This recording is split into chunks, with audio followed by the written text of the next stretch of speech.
नमस्कार मंडळी, ठरलं तर मगचा आजचा म्हणजेच 9 जानेवारीचा फ्रेश असा रिव्ह्यू तुम्ही माझ्या आवाजामध्ये ऐकत आहात. तर आज सुरुवातीलाच आपण हे पाहतोय की रविराज म्हणत असतात, माझ्या घरामध्ये हा नीच माणूस हवं तसं वागत राहिला आणि मी मात्र याच्याकडे दुर्लक्ष करत राहिलो असं आता रविराज म्हणत असतात. रविराजनं खूप वाईट वाटत असतं, कारण त्यांना सत्य समजलेलं असतं. रविराज पुढे म्हणतात, सुमनला तिच्या धीराची मोठ्या भावाची जेव्हा गरज होती तेव्हाही मी तिच्याकडे दुर्लक्षच करत राहिलो, म्हणजे याच्याकडे नागराजकडे मी दुर्लक्षच करत राहिलो असं रविराज म्हणत असतात. पुन्हा म्हणतात, रविराज फक्त तुम्हाला नाही, मला सुद्धा या सगळ्याची कल्पना नव्हती हो. आणि पुढे म्हणतात की नागराज, आपल्या घरामध्ये ना स्त्रीला सन्मान दिला जातो आणि तू तुझ्या बायकोशी असं वागलास, त्यामुळे मला ना आता मी तुला मुलासारखं मानत होतं रे, पण आता मला लाज वाटते तुझी असं तर पूर्णाजी सुद्धा सांगतात. नागराजवरती सगळेच घरातले संतापलेले असतात. अस्मिता तर म्हणते, हे सगळं किती भयानक आहे ना, आपल्यासारख्या सुशिक्षित घरामध्ये हे असं घडू शकतं, बापरे असं अस्मिता म्हणत असते. आता याच्यावरती लगेचच आपण पाहतोय की प्रतापराव म्हणतात, अस्मिता सुशिक्षित माणूस सुसंस्कृत असेलच असं नाही ना. आणि नागराजकडे बघून प्रतापराव म्हणतात, नागराज तू तर ना आमच्यासमोर उभं सुद्धा राहू नकोस, कारण तुझी तेवढीही लायकी नाही. आता प्रतापराव सुद्धा असं म्हणालेले असतात नागराजला. आणि पुढे म्हणतात, निदान आता तरी तुला माहिती असेल तर सांग की सुमन कुठं आहे म्हणून. सगळेजण नागराजकडेच बघत असतात. रविराज म्हणतात, अरे कुठल्या तोंडाने उत्तर देणार आहे हा प्रताप, म्हणतात की नागराज तुझी जागा इथे नाही, तुझी जागा आता जेलमध्ये आहे. आता रविराज सुद्धा खूपच चिडलेले असतात या नागराजवरती आणि संतावून आज खूप बोललेले दाखवलेत नागराजला. आणि इथे ना खूपच वेळ म्युझिक दाखवलेले आहे, म्युझिकल डायलॉग्स आहेत, तरी मी तुम्हाला त्यातून मेन डायलॉग सांगते. आता रविराज अर्जुन आणि सायलीला म्हणतात की अर्जुन, सायली, तुमच्या दोघांनाही माहिती होतं ना की नागराज सुमनशी असा वागतोय म्हणून, तर हे सगळं तुम्ही गप्प का बसलात, मला का नाही सांगितलं? आणि प्रतिमा तू तर स्वतः बघितलं होतंस ना गं, तरीही तू मला का नाही सांगितलं? आता असं म्हणल्यानंतर अर्जुन, सायली, प्रतिमा त्या तिघही मान खाली घालतात, काहीच उत्तर देत नाहीत. आता पुढे रविराज नागराजकडे वळून म्हणतात की नागराज, या तिघांनी काही ॲक्शन घेतली नाही तर मी आता गप्प बसणार नाही, लक्षात ठेव, मी ॲक्शन घेऊन तुला जेलमध्ये नक्कीच टाकणार. आता रविराज बापरे असते संतापलेले दाखवले, जबरदस्त आहे आजचा भाग. प्रेक्षकांनो, तुम्ही आजचा भाग टीव्हीवरती नक्की बघा आणि हो, माझ्या चॅनल एक लाईक आणि सबस्क्राईब करून टाका. पुढे रविराज म्हणतात, पण न्यायालयामध्ये तू माझा भाऊ आहे ही गोष्ट कधीही आड येणार नाही, कारण मी सरळ तुला माझा भाऊ नाही तर एक गुन्हेगार म्हणून मी शिक्षा देईन. आता नागराज लगेच म्हणतो की दादा मी चुकलो रे, मी खरंच खूप चुकलो रे दादा. लगेच हात जोडायला लागतो आणि म्हणतो, प्लीज दादा मला माफ कर, मी पण अशी चूक नाही करणार, खरंच नाही करणार म्हणून लगेचच नाटक करायला सुरुवात करतो नागराज. हा सुद्धा अगदी प्रियाचा सख्खा काका आहे. नागराज म्हणतो, एक दोनदा मी सुमनला मारला असेल, पण यापुढे मी असं नाही करणार, मला माफ कर असं नागराज म्हणत असतो. आता लगेचच कल्पनाताई म्हणतात, जेवढं झालंय तेवढं पुरे नाही आहे का? आता पुन्हा नागराज हात जोडून म्हणतो, मी सगळ्यांची सपशेल माफी मागतो, माझ्याकडून खूप मोठी चूक झाली, यापुढे हे सगळं होणार नाही असं नागराज म्हणत असतो. पण आत्ता महत्त्वाचं हे आहे की आपण सुमनला शोधायला पाहिजे आणि तुम्ही म्हणताय की सुमन कुठेही सापडत नाही आहे. आता लगेचच सुमनवरती याची खूप काळजी असल्यासारखं हात दाखवायला सुरुवात करतो. लगेचच गळ्याला हात लावतो आणि म्हणतो, तुझी शपथ घेऊन सांगतो दादा, सुमन कुठे आहे ना ती मला खरंच माहीत नाही रे दादा, खरंच माहीत नाही. आता यावर रविराजांचा विश्वास बसतो, पण काही केले अर्जुन सायलीचा नाही बसत. नागराज म्हणतो, प्लीज आपण सगळेजण मिळून शोधूयात ना सुमनला. हे बघ दादा, मी वाईट नवर असे नाही कदाचित, पण माझ्या सुमनला काही झालं ना तर मला नाही रे सहन होणार ते, असे आता नागराज नाटकं सुरू करतो. पण काही केलं अर्जुन सायलीला काही खरं वाटत नसतं. नागराज म्हणतो, आपण का थांबलोय, आता शोधूयात ना सुमनला, चला निघूया. रविराज म्हणतात, तू कुठेही यायचं नाही, तू इथंच थांब, आम्ही शोधू सुमनला काय ते. असं म्हणल्यानंतर काहीतरी कारण करून नागराजला बाहेर पडायचं असतं ना, म्हणून तो सुमनला शोधण्याचं नाटक करत असतो. आता पुढे रविराज म्हणतात, एकदा का सुमन सापडू दे, मग तुला मी स्वतःहून जेलमध्ये पाठवणार आहे. इतके संतापलेले आहेत ना, बापरे, आज रविराजांचा रागाचा पारा खूपच चढलेला दाखवला आहे.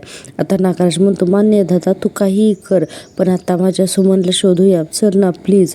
आता रविराज त्याला चिडून आणखीन बोलणार असतात, पण इतक्यात पूर्णाजी म्हणतात, रविराज आता आपण नागराजचा समाचार नंतर घेऊया, आधी आपल्याला सुमनला शोधायला हवं. आता असं म्हणल्यानंतर अश्विन म्हणतो, हो मला वाटतं आपण एकदा सुमन काकूच्या सगळ्या रिलेटिव्हजना कॉल करून बघूया. लगेच नागराज म्हणतो हो चिंचवडला तिची एक बहीण राहते आणि तिची आत्या ठाण्याला राहते, आपण तिकडे सुद्धा फोन करूयात म्हणून. आता असं नागराजने सांगितल्यानंतर लगेचच प्रतिमा आत्या म्हणतात हो त्या ठाण्याचा आत्याचा नंबर आहे माझ्याकडे, मी शोधून बघते. आता लगेच नागराज म्हणतो हो मी तिच्या ताईशी बोलून बघतो म्हणून सगळ्यांच्या समोर लगेचच फोन लावायचं नाटक करतो आणि म्हणतो की हा सुवर्णाताई. नागराज बोलतोय हो आणि लगेचच म्हणतो की आली का सुमन, तिथं आली तर कळवा, तिचा काही फोन आला का नाही. सगळेजण पाहत असतात. नागराज मोठ्या आवाजात मुद्दामून बोलत असतो जेणेकरून सगळ्यांना कळावं की नागराजला किती काळजी आहे म्हणून. आता लगेचच आवाज वगैरे बदलतो करतो आणि मला प्लीज सांगा तिने काही तुम्हाला फोन वगैरे केला तर, असं काही नागराज फोनवरती बोलत असतो आणि सगळ्यांना वाटत असतं की खरंच बाबा नागराज किती चांगला आहे असं वाटावं, अशी ॲक्टिंग नागराज फोनवरती करत असतो. पण काही केलं पण सायलीला हे काही खरं वाटत नाही. आता फोन ठेवल्यानंतर नागराज लगेच म्हणायला लागतो कुठे गेली सुमन तू, सुमन प्लीज परत ये गं. आता सायली म्हणते नागराज काका घाबरल्यासारखे दिसत आहेत खरे, पण मला अजूनही संशय की हेच सुमनला यांनीच काहीतरी केलं तर नसेल ना, असं आता हे सगळं सायलीच्या मनामध्ये येतं. आता आपण नंतर दुसरा सीन पाहतोय. तर दुसऱ्या सीनमध्ये आपण पाहतोय की सुमन आणि महिपत हे जे आहेत तर जिथे नागराजने त्यांना किडनॅप करून ठेवलेलं असते. आता महिपत त्या सुमनकडे बघून तोंडात जरी बोळा कोंबलेला असता तरी हसत असतो, हो करत असतो आणि सुमनला त्याची नजर जी आहे तर ती अजिबात आवडत नसते.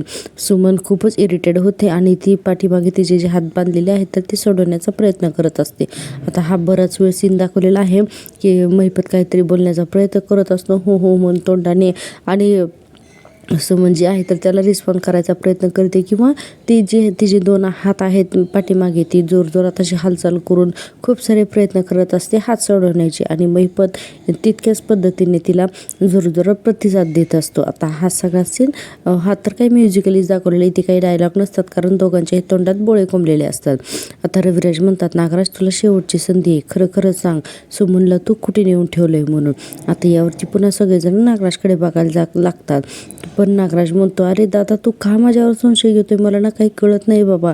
अरे मी आता तुझ्या पायावरती डोकं आपटून सांगू का की मला खरंच माहीत नाही आहे रे की सुमन कुठे आहे म्हणून, तुझा का नाही विश्वास बसवत आहे. तर असं म्हणल्यानंतर सगळे वैतागलेलेच असतात आज नागराजला. आता नागराज म्हणतो अरे तुम्हाला जेवढी काळजी आहे तेवढी मला पण काळजी आहे ना रे, अरे बायको माझी गायब झाली आणि माझी चौकशी सुरू आहे इथे, असं आता नागराज काहीसं बोलायला लागतो. तर सायली म्हणते इथे येण्या अगोदर तुम्ही कुठे गेला होता हे तुम्ही अजूनही सांगितलेलं नाही आहे नागराज काका. तर याच्यावरती आता नागराज म्हणतो सांगितलं ना मी दादाला, घरीच सांगितलं ना, दादा बोलवतो की नेहमी तुला. त्यावर रविराज म्हणतात हो बोलवतास मला, पण ते खरं होतं की नेहमीसारखंच, असं संशयाने रविराज बोलतात. आता सगळ्यांना कळतं की यात काही तथ्य नाही म्हणून. आता पूर्णाजी तर म्हणतात रविराज आता हा वाद नको बरं, द्या सोडून जाऊ दे विषय. आणि अर्जुनला म्हणतात की अर्जुन आपल्याला मिसिंग कंप्लेंट नाही करता आली तरी पोलिसांशी बोलता येईल ना रे. अर्जुन म्हणतो ते मी ऑलरेडी केलं आहे पूर्णाजी, मी इन्स्पेक्टर सावंतांशी बोललो आणि त्यांना पर्सनल लेवलवरती शोधाशोध करायला सुद्धा सांगितलं आहे बरं का, असं अर्जुन सांगत असतो. आता हे सगळं नागराज ऐकतो. आता अर्जुन म्हणतो जर उद्यापर्यंत सुमन काकू नाही सापडले आपल्याला तर आपण ऑफिशियल कंप्लेंटसुद्धा करायची आहे. आता कल्पनाताई म्हणतात नाही पण तशी वेळच नको यायला, सुमन आजच्या आजच सापडायला हवे. आता नागराज हे सगळं ऐकून घेतोय कारण त्याला त्याच्या प्लॅनला मदत हवी असते. कल्पनाताई म्हणतात दिवाई सुमनला सुखरूप ठेव आणि लवकरात लवकर तिला घरी परत येऊ दे अशी प्रार्थना करत असतात आता कल्पनाताई. आता प्रतापराव म्हणतात माझ्या ओळखीचा एस टी स्टँडवरती काम करतो, मी त्याला सुमनचा फोटो पाठवला होता पण त्याचा मेसेज आलाय की त्याने तशी व्यक्ती बघितलेलीच नाही. आता कल्पनाताई अस्मिताला म्हणतात अस्मिता तुला या सगळ्याचा त्रास होत असेल ना, तू खोलीत जा बरं. अस्मिता म्हणते अजिबात नाही, सुमन काकू येईपर्यंत मला चैन नाही पडणार, मी नाही जाणार. आता प्रतापराव म्हणतात अगं असं काय करतेस बाळा, तुला आता आरामाची गरज आहे ना, त्यामुळे तू जा बरं खोलीमध्ये जा आणि आराम कर. आता त्यांना अस्मिताची सुद्धा काळजी लागलेली असते. प्रतापराव म्हणतात अपूर्णा ह्यावं तर तू अस्मितासोबत तिच्या रूममध्ये जा आणि तूही तिच्यासोबत आराम कर. पुन्हाजी म्हणतात हो चला अस्मिता मी येते तुझ्यासोबत. आता लगेचच कल्पना ते म्हणतात अस्मिता तुला औषधं पण द्यायची आहेत ग, चल बरं रूममध्ये. तर आता लगेचच विमान म्हणते की मी देते हा औषध. आता ह्या सगळ्याजणी आत चाललेल्या असतात. पूर्णाजी म्हणतात अर्जुन काही समजलं तर मला कळव म्हणून अर्जुन म्हणतो हो आणि या तिघीजणी आतमध्ये जातात. आता आपण पाहतोय इथे सगळं टेन्शनने भरलेलं वातावरण असतं. आता रविराज अर्जुनकडे येतात आणि रविराज बिचारे बेचैन झालेले असतात. रविराज म्हणतात, अर्जुन तुझं इन्स्पेक्टर सावंतांशी बोलणं झालं ना, मग तू सुमनच्या फोनचं लोकेशन ट्रॅक करायला सांगितलं असशील ना. तर अर्जुन म्हणतो, हो सांगितले मी. सायबर फेममध्ये कुणीतरी विवेक नावाचा आहे, तर तो करणार आहे. तर लगेचच रविराज म्हणतात, विवेक काळे का? अरे अर्जुन म्हणतो, बहुतेक तोच असावा. ती म्हणते, अरे मला तर तो माहिती. रविराज म्हणतात, अरे मला तर तो चांगलाच माहिती, 1 मिनिट मी त्याला कॉल करतो हां, आणि पर्सनल लेवलवरती काय होते का आणखीन बघतो, म्हणजे जरा लवकर मदत होईल ना. इतक्यातच यांचं बोलणं सुरू आहे, तोपर्यंतच लगेच नागराज पळायला बघतो. लगेच रविराज त्याला अडवतात, म्हणतात, ऐ कुठे निघालास तू? तर लगेच नागराज म्हणतो, मार्केटमध्ये सुमनला बघून येतो, तिथे कुणी तिला पाहिलंय का, तेवढीच आपली मदत होईल ना. सायली म्हणते, आम्ही आधी जाऊन आलो हो मार्केटला. आता नागराजला गप्पच बसतो, त्याला काहीतरी कारण काढून पळायचंच असतं. रविराज म्हणतात, आता इथून आणखीन कुठेही पळून जायचं नाही हां, इथे गप्प बसायचं आणि तोंड बंद ठेवायचं, कळलं का तुला? उगाच माझं डोकं फिरवू नकोस तू. आज रविराजने ना जबरदस्त फैलावर घेतलेला आहे नागराजला. इतक्यातच तिथे बसलेली प्रिया मनातच म्हणते, या नागोबाने काय झोल करून ठेवलं हे विचारायला हवं, पण इतक्यातच मला आता त्याला विचारताही येणार नाही. आता प्रिया काहीतरी करून संधी शोधत असते या नागोबाला एकत्र बोलण्याची. इतक्यातच चैतन्य आणि अश्विन तिथे येतो आणि म्हणतो, सगळं हॉस्पिटलमध्ये पाहिलं पण एकही ॲक्सिडेंटची अशी कुठलीही केस हॉस्पिटलमध्ये नाही. आता अश्विनसुद्धा म्हणतो, हो आता मी ही सगळ्या डॉक्टरांशी बोलून ठेवलो आहे की बघू आता काय होतं ते. लेट्स होप सुमन काकू कुठल्या हॉस्पिटलमध्ये नको सापडायला, असं अश्विन म्हणत असतो. सगळेजण टेन्शनमध्ये असतात, फक्त ही प्रिया आणि नागराज हे दोघंच काय ते स्वस्त असतात. सायली म्हणते, रविराज प्रतिमा त्या आज तुम्ही दोघेही इथे राहा ना, सुमन काकूबद्दल काही कळलं तर आपल्याला सगळ्यांना एकत्रच असायला हवं ना. तर त्यावर सगळेजण मांडवलं होतात. रविराजसुद्धा म्हणतात की हो बरोबर आहे हं, तू बोलतेस ते. प्रतिमा तू जाऊन झोप जा, आम्ही आलोच हां. तर लगेच प्रतिमा त्या म्हणतात, नाही हो आज झोप तरी कशी लागेल.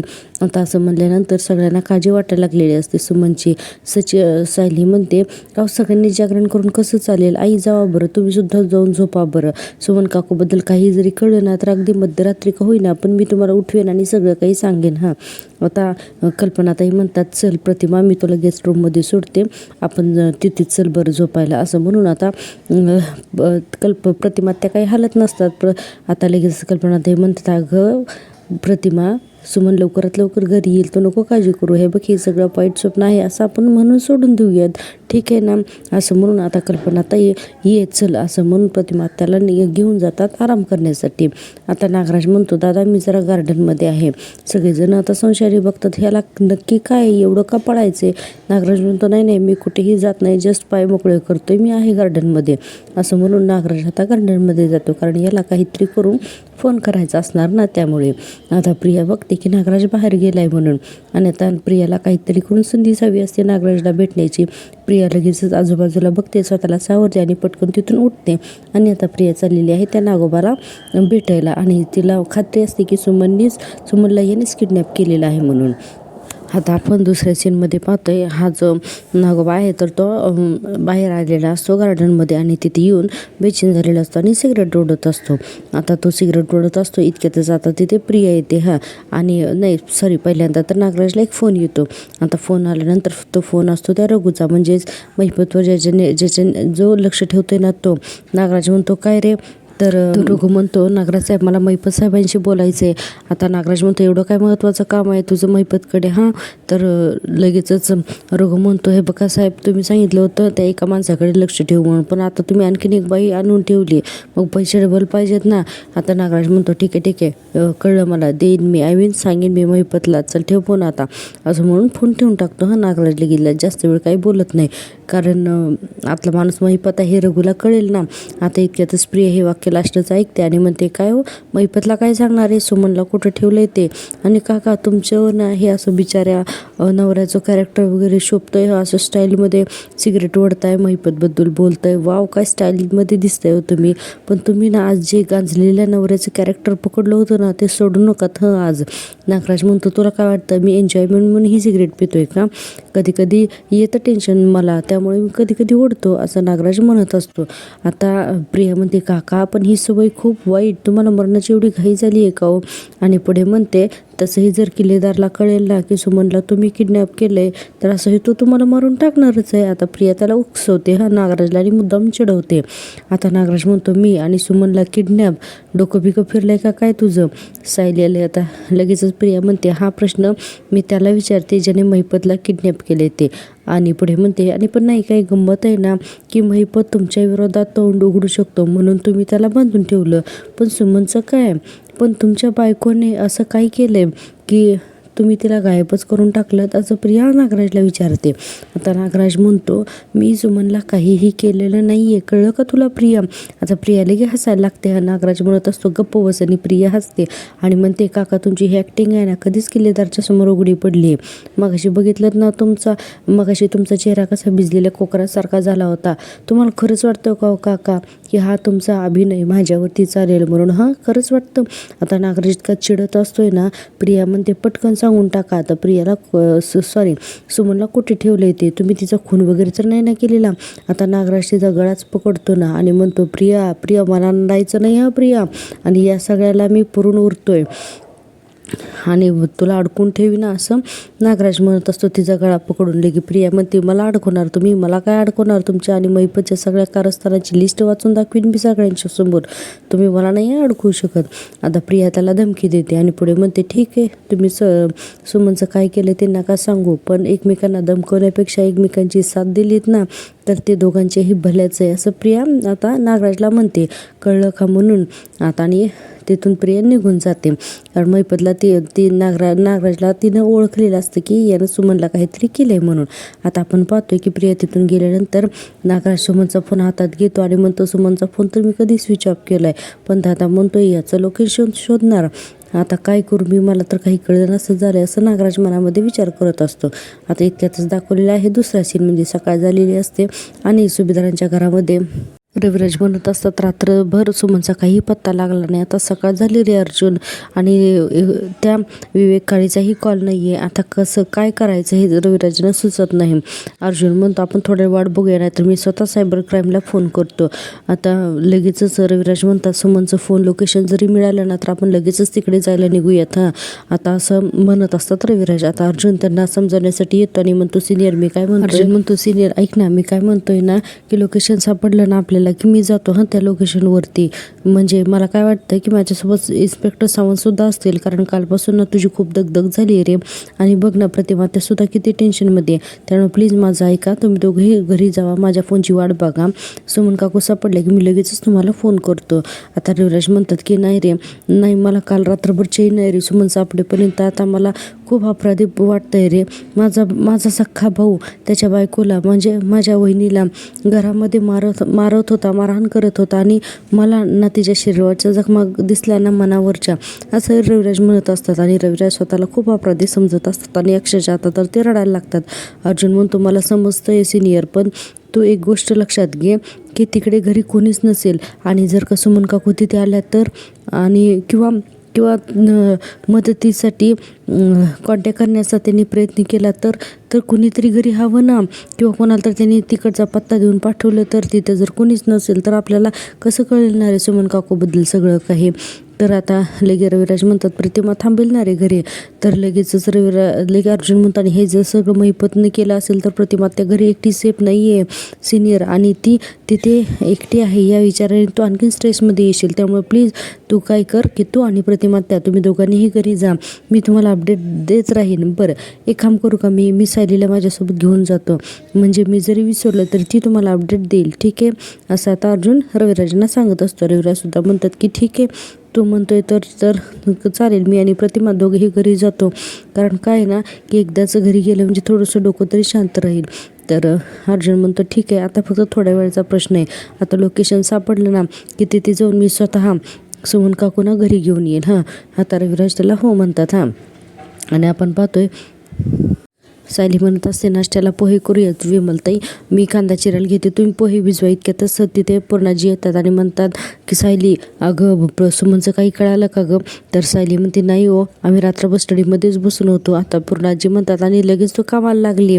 तर लगेचच सायली म्हणते अहो पण नाश्ता तर बनवायलाच हवा ना. कल्पनाताई म्हणतात अगं पण पोहे मी केले असते, तुझं आधीच किती जागरण झाले ना. तर सायली म्हणते नाही हो, अस्मिताताई सुद्धा पहाटे उठलाय, म्हणलं त्यांनाही थोडंसं काहीतरी खायला देता येईल आणि तुम्ही सगळीही थोडंफार काहीतरी खाऊन घ्या असं सायली सांगत असते. प्रतिमा त्या म्हणतात माझ्या घशाखाली तर घासही उतरणार नाही. आणि पुढे म्हणतात की माझी चूक झाली, मी ना काल घर सोडण्यापूर्वी सुमनसाठी थोडा वेळ थांबायला हवं होतं, माझ्या चुकीमुळे झालं असं प्रतिमा त्या म्हणून स्वतःलाच ब्लेम करत असतात. आता सायली लगेचच तिथे येते आणि म्हणते प्रतिमा त्या तुम्हाला तरी कुठे माहिती होतं हे सगळं असं घडणार आहे ते, तुम्ही उगेच ना स्वतःला दोष नका बरं देऊन घेऊ. सायली समजावून सांगत असते प्रतिमा त्यांना. नागराज आता प्रतापराव म्हणतात सुमन येईल का, तिला काही झाले नसेल, उगं घरातच काहीतरी वाईट झाल्यासारखं तोंड करून बसू नकात बरं, काही नाही झालेलं येईल सुमन असं प्रतापराव आता दिलासा देतात घरच्या सगळ्यांना. आता असं झाल्यानंतर आपण पुढे पाहतो की अर्जुन आणि रविराज तिथे येतात आणि अर्जुन म्हणतो सायली आता आपल्याला कधीही फोन येईल, आपल्याला इथून निघावं लागेल तर सायली म्हणते हो चालेल ना. अर्जुन पुढे म्हणतो बरं मला सांग काल तुला किती वाजता तू फोन केला होता सुमन काकूला शेवटचा? आता सायली आठवून म्हणते की हां 8:15च्या सुमारास मी केला होता. अर्जुन म्हणतो आणि तू परत कधी ट्राय केला, तुला कळलं की तिचा फोन बंद आहे. तर सायली म्हणते त्यानंतर काही काळ फोन लागला, पण 8:45ला जेव्हा मी फोन केला तेव्हा तो फोन बंद झाला. आता असं हे सगळं ऐकल्यानंतर आता हे चैतन्यसुद्धा तिथंच असतो. आता अर्जुन म्हणतो म्हणजे अर्धा तास झाला. तर लगेचच चैतन्य म्हणतो मग अर्ध्या तासात फोनची बॅटरी संपली का, मग सुमन काकू नेसली की तिचा फोन बंद केला असेल, नक्की काय झालं असेल. आता असा चैतन्याला प्रश्न पडतो. पूर्णाजी म्हणतात पण असं का करेल ती, फोन का बंद करेल? आता अर्जुन म्हणतो तसं काहीच सांगता येत नाही पूर्णाजी, आपण फक्त ना अंदाज बांधू शकतो, आपण त्यावरती काहीच करू शकत नाही. आता रविराज म्हणतात की निदान आपल्याला फोनचं लोकेशन जरी मिळलं ना तरी सगळ्या काही गोष्टी क्लिअर होतील असं रविराज म्हणत असतात. आता लगेचच अर्जुन म्हणतो हो मी मिस्टर सावंतांना सांगितलेलं आहे, इन्स्पेक्टर सावंतांना सांगितलेलं आहे, ते आपल्याला लोकेशन कळालं की मला कळवतीलच. आणि इतक्यातच अर्जुनचा फोन वाजतो. आता अर्जुनचा फोन वाजल्यानंतर अर्जुन म्हणतो अरे इन्स्पेक्टर सावंतांचाच फोन आहे. हां इन्स्पेक्टर बोला ना, काही अपडेट आहेत का? आणि हे सगळं आता नागराज ऐकायला भिंतीच्या उभा असतो. अर्जुन म्हणतो वा द्याच प्लीज मला पाठवा. आता अर्जुन म्हणतो की इन्स्पेक्टर सावंतांना विवेकचा कॉल आलाय, सुमन काकूचं लास्ट लोकेशन त्यांना सापडले तर ते आता आपल्याला पाठवता येतं. आणि सगळं नागराज ऐकत असतो. नागराज घाबरलेला असतो ना भयानक. नागराजला वाटतं बापरे आता तर मी अडकणार. आता इकडे सगळे खुश होतात कारण सुमनचं लास्ट लोकेशन सापडलेलं असतं म्हणून. आता लगेचच इन्स्पेक्टर ते मोबाईलवरती लोकेशन पाठवतात आणि त्याचे जे डिटेल्स आहेत की नक्की लोकेशन एक्झॅक्ट कोणत्या पॉईंटचं आहे हे सगळं बघत असतात. चैतन्य, अर्जुन, सायली आणि रविराज हे सगळेजण ते लोकेशन बघत असतात. आता रविराज म्हणतात अरे हा तर शहराच्या विषयीवरचा रस्ता दिसतोय. तर लगेच अर्जुन म्हणतो हो नागराजला इकडे कळून चुकलं की लोकेशन तर मिळालं म्हणून. आता रविराज म्हणतात सुमन इतक्या लांब का पर गेली असेल असा विचार करत असतात. सगळ्यांनाच हा प्रश्न पडतो की सुमन एवढ्या लांब गेलीच कशाला म्हणून. आता चैतन्यसुद्धा म्हणतो अरे काहीच कळत नाही आहे, सुमन काकू एवढ्या लांब का बरं गेली असेल म्हणून. आता इकडे नागराज तंदरला ना. नागराज म्हणतो अरे मी सुमनचा मोबाईल जिथे लास्ट स्विच ऑफ केला ना तर तिथेच यांना लोकेशन सापडलं. अरे तिथंच तर महिपतचं गॅरेज आहे. आता तिथं महिपत आणि सुमन दोघेही सापडतील ना यांना. हे जर तिथे गेले तर आता कसं थांबवू मी यांना. आणि विचार करून म्हणतो की नाही मला काही करून ना दादा तिथं पोचवायच्या आधी काहीतरी ॲक्शन घ्यायलाच हवी. आता काही खरं नाही म्हणून नागराज आता तिथून पळ काढतो. सायली म्हणते आपल्याला निघायला हवं ताबडतोब. अर्जुन म्हणतो हो. पूर्णाजी म्हणतात काळजी घ्या. प्रतापराव म्हणतात अर्जुन जे काही करायचे ते सावधपणे करा आता आणि यामध्ये जर का महिपतचा हात असेल तर प्रकरण खूप गंभीर असणार आहे, त्यामुळे प्लीज काळजी घ्या असं प्रतापराव म्हणत असतात. आणि पुढे म्हणतात बरं तुमच्याबरोबर पोलीस फोर्स असणार आहे ना. तर चैतन्य म्हणतो मी इन्स्पेक्टर सावंतांना फोन करून लगेच तिथे पोचायला सांगतो. तर अर्जुन म्हणतो हो त्यांचाच फोन आहे. हो सर आम्ही निघतो, तुम्हीही तिथेच या, आम्ही तुमच्या मागोमागच आहोत असं अर्जुन सांगतो पोलिसांना. आता कल्पना ते म्हणतात अर्जुन आम्हाला फोन करून लगेच सांगत राहा, आमचा जीवाला ना उगीच घोर लागून राहिले. अर्जुन म्हणतो हो मामा मी सांगतो गेले की म्हणून. आता रविराज म्हणतात आणि सांभाळून जा रे. आता आणि येताना सुमनला घेऊनच या परत. अर्जुन हो म्हणत असतं. आज रवीच्या विचारांना खूपच वाईट वाटलेलं असतं. आणि रविराज म्हणतात मी आणि प्रतिमा घरी जाऊन थांबतो. तर प्रतिमा म्हणते पण भाऊजी आहेत कुठे? नागराज भाऊजी दिसतच नाही आहे तिथे. असं म्हणल्यानंतर सगळे बघायला लागतात ना. आता रविराज हाक मारायला लागतात, रविराज रविराज कुठेच तू म्हणून. आणि काही केल्या हा नागराज काही सापडतच नाही. आता रविराज म्हणतो अरे नागराज अचानक गेला कुठे? असं म्हटल्यानंतर कल्पनाताई म्हणतात अरे ते तर घरीच गेले असतील म्हणून. पण नागराज घरी जाणार नव्हता, कारण रविराजने सांगितलेलं असतं येतच थांब म्हणून. आता यांना माहितीच नाही नागराज कुठे गेला येतो. आणि आजचा हा भाग इथेच संपलेला दाखवलेला आहे प्रेक्षकांना. तुम्हाला जर का मी दिलेला रिव्ह्यू आवडत असेल तर प्लीज चॅनल एकदा लाईक करा आणि सबस्क्राईब करायला अजिबात विसरू नका. चॅनल मॉनिटाईज होण्यासाठी तुमच्या सबस्क्रायबरची गरज आहे. आणि आपण आता इकडे पाहतोय नागराजने प्रियाला फोन केलेला असतो, महिपतला इथून शिफ्ट करायचं आहे, त्यासाठी मला तुझी गरज आहे म्हणून. आता प्रिया ही जी नागराजला मदत करायला चाललेली असते आणि पूर्णाजी तिला अडवतात आणि कुठे चालली म्हणून विचारतात. तर प्रिया लगेचच पूर्णाजीलाच म्हणते जाणाऱ्या माणसाला अडवू नये, नाहीतर कामं होत नाहीत. आता पूर्णाजी म्हणतात तुझी बाहेरची कामं झालेलीच बरीत. आणि इतक्यातच आपण पाहतोय अर्जुन, सायली, चैतन्य आणि सगळे पोलीस तिथं जाऊन थांबलेले असतात. आणि इथूनच आतून महिपतचा आवाज येतो वाचवा म्हणून. आणि आता अर्जुन, सायली, पोलीस सगळेजण जे आहेत तर त्या गोडाऊन त्या गॅरेजमध्ये चाललेले आहेत जिथं महिपतला कोंडून ठेवलेलं आहे. ते तुम्हाला काय वाटतं उद्या काय होईल? महिपत आणि सुमन एकत्रच पोलिसांना आणि अर्जुन, सायलीला सापडतील का? उद्याचा भाग खूप इंटरेस्टिंग होणार आहे. तेव्हा माझी आवडती सिरियलवरती माझा रिव्ह्यू पाहायला अजिबात विसरू नका. आणि प्रेक्षकांना प्लीज एक लाईक करून टाका. भेटूया उद्याच्या भागात. तोपर्यंत टेक केअर, बाय बाय.